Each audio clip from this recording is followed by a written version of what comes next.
Well, my friends,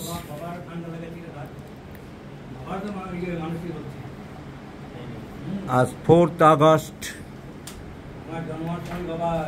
আমরা chamber আরম্ভ করার পরে এই প্রথম ভিডিও দিতে চলেছি।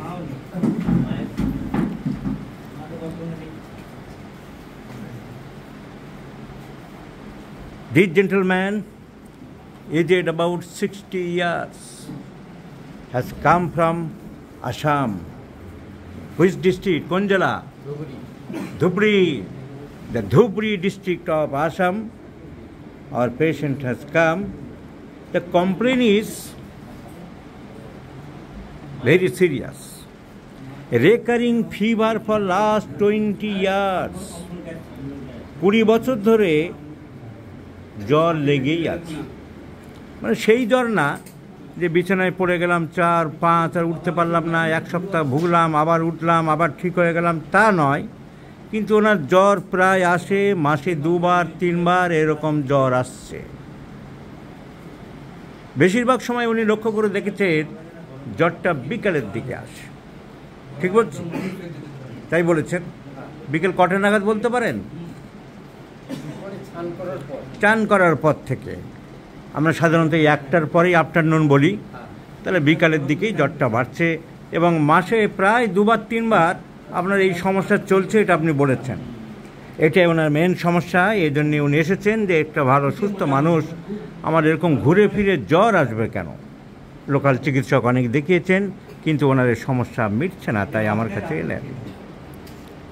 তাহলে main complain, recurring fever for last 20 years with chiliness, একটা শীত শীত ভাব থাকে। জ্বর আসার সময় একটা শীত শীত ভাব থাকে।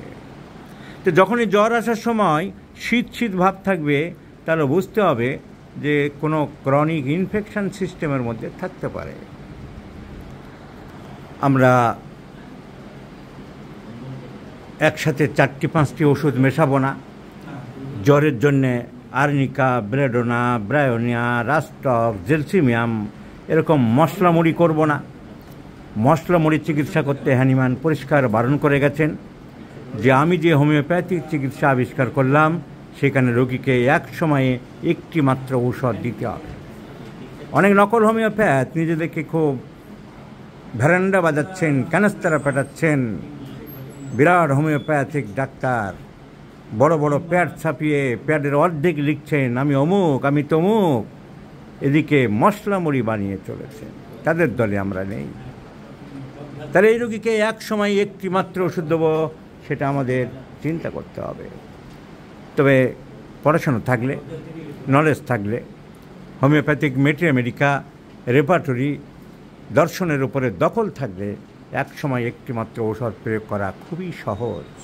তাতে রোগীর মঙ্গল এবং চিকিৎসকের পক্ষেও শুভ, কারণ পরের বারে সেকেন্ড প্রেসক্রিপশান করতে তার সুবিধা হবে। একসাথে 4টে ওষুধ দিলে কোন ওষুধে কাজ হচ্ছে বা কি না হচ্ছে তার পক্ষে বোঝা মুশকিল আছে। আর পেশেন্টটি চিলি, শীত বেশি, সর্দি কাশি প্রায় লাগে, ঘন ঘন সর্দি কাশি লাগে, মিষ্টি একেবারে অপছন্দ ওনার, হাত পা জ্বালা করে এবং সেই জ্বালা ঠান্ডা সেঁকে বা ঠান্ডা প্রলেপে আরাম বোধ করে। এই কথাগুলো ঠিক। আপনার শীত বেশি বলেছেন, মিষ্টিটা আপনার একেবারে অপছন্দ, হাত পা জ্বালা করে, সেই জ্বালায় ঠান্ডা প্রলেপ দিলে বা ঠান্ডার মধ্যে রাখলে ভালো বোধ করেন।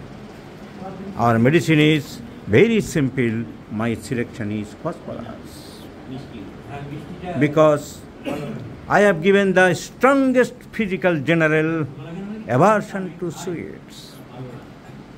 উনি এমনভাবে বললেন যে সেটাকে আমি 3টে গ্রেড দিয়েছি। মিষ্টিটা আপনার খুবই অপছন্দ, এটা খুব জোর দিয়েছেন আপনি। So chilli patient phosphorus, aversion to sweets phosphorus, recurring fever phosphorus. Phosphorus is a great medicine, also burning in different parts of the body.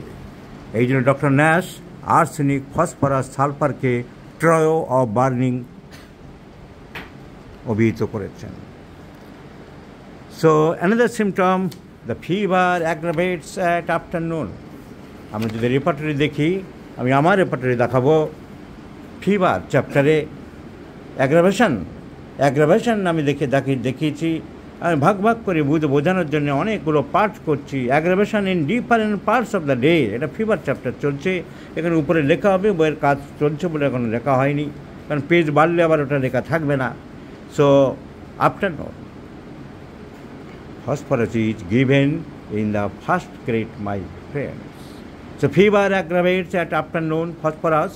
Severe burning in the palm and soles, relieved by cold application, phosphorus. Aversion, strong aversion to sweets, phosphorus. Chilly patient, phosphorus. আমরা মানসিক symptom বা আরও physical general জিজ্ঞাসা করলাম, ফসফরাসের আছে কিনা পেলাম না। যেমন ফিয়ার অফ ডার্কনেস নেই, যেমন general aggravation from thunderstorm and stormy weather নেই, না থাকতে পারে। একটা রোগীর মধ্যে সব সিমটম থাকবে, এইটা অনেকে ভুল করে যে এইটা পেলাম না বলে দিলাম না, তা তো নয়। দোষগুণ নিয়েই যেমন মানুষ, তেমনি একটা ওষুধের পরীক্ষাকালীন যে ম্যাথমেটিক্যাল লক্ষণগুলো অনেক সাজানো আছে, তার মানে এই নয় যে সব লক্ষণগুলো একজন রোগীর ক্ষেত্রে পাওয়া গেছে। যখন প্রুভিং হয়েছে এনার ক্ষেত্রে 5টি পাওয়া গেছে, আরেকজনের ক্ষেত্রে 3টি পাওয়া গেছে, আরেকজনের ক্ষেত্রে 2টি পাওয়া গেছে, কোনো একটি মাত্র প্রুভার সব লক্ষণ দেয়নি। আবার ক্লিনিক্যাল সিমটম যখন যোগ হয়েছে, তখন দৌড়াতে হাঁপাতে কেউ এসে বলেছিল কেন্ট সাহেবকে, আমি এইটাই কাজ পেয়েছি, নোট হয়ে গেল। কেউ একটা ম্যাগাজিনে দিয়েছিল যে আমি এই সিমটমে ফসফরাস কাজ পেয়েছি, সেটা নোট হয়ে গেল। কেউ কোনো সায়েন্টিফিক সেমিনারে কনফারেন্সে দাঁড়িয়ে বলেছিল, সবিনরে উঠেছিল যে আমি এই সিমটমের কাজ পেয়েছি, সেইগুলোই হয় ক্লিনিক্যাল সিমটম। তো ক্লিনিক্যাল সিমটমগুলো এসেছে বিভিন্ন মানুষের কাছ থেকে, বিভিন্ন চিকিৎসকের কাছ থেকে, বিভিন্ন রোগীতে অবজারভেশনের উপরে, তাই সেগুলো সব একটা রোগীর মধ্যে পাওয়া যায়নি। তাহলে না পাওয়া গেছে প্রুভিংয়ের সব সিমটমস, না পাওয়া গেছে ক্লিনিক্যালি সব সিমটমস, তাই একটা রোগীর ক্ষেত্রে আমরা সব সিমটমস পাবো তা আশা করতে পারি না। So phosphorus is the choice of medicine. Please remember this case, my friends. আশা করি এই ফসফরাস ওষুধে 20 বছরের এই রেকারিং ফিভার ওনার বন্ধ হবেই, যদি homeopathy is as correct as mathematical calculation. And I do believe our patient will be cured by these medicines, which I have given simply and singly. So please remember, the totality of every patient does not cover the largest number of symptoms or all the symptoms written in homeopathic mathematica. Totality does not mean the numerical totality, but the qualitative totality. Totality does not mean the quantitative totality, but the qualitative totality. Please remember this video number. I shall share you this case.